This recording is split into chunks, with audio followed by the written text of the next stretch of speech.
Dear participants of the Human Rights Festival Berlin 2021, politics begin with acknowledging the reality.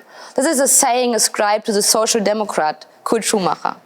Of course, it is easier to bury your head in the sand, but unfortunately, this is no solution. There are more people fleeing from war and persecution than ever before.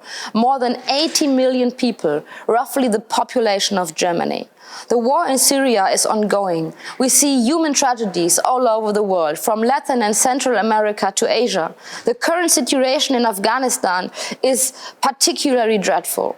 Civil liberties are curtailed worldwide. Free spaces are shrinking. None of these problems go away if we just close our eyes. Governments have to assume responsibility, for example, by strengthening international humanitarian law, by implementing human rights, and by supporting those who risk their own lives to support others. In Afghanistan, this is most important now.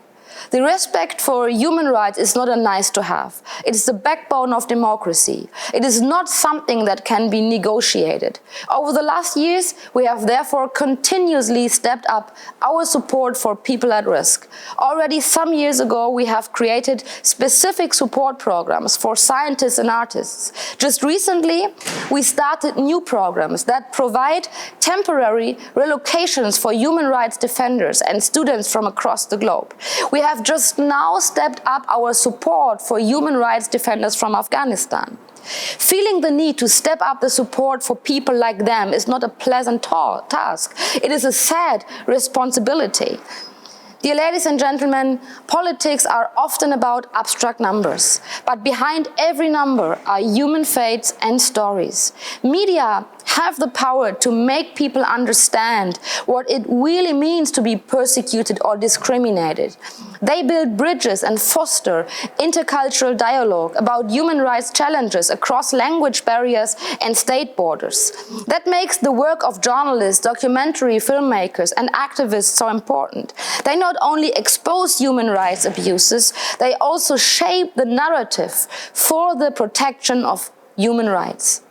I am convinced it is of utmost importance to continue developing such a narrative on the European level, but it must not be prescribed from above. It must be the result of a pan-European discourse.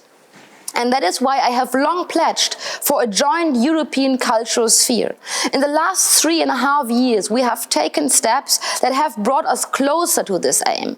For example, in April, I invited my European colleagues to a conference on how to promote cultural exchange in the digital sphere. And in May, the conference on the future was launched to initiate a broad and transnational debate on the future of Europe. But all these initiatives can only give room for European dialogue. The room must be filled with the ideas and the input of civil society.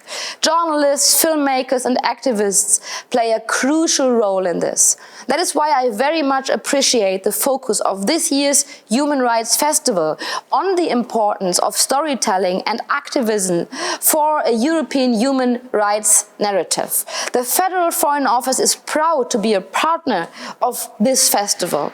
I would like to thank all the organizers. I wish you all a successful event, good discussions, and a fruitful exchange.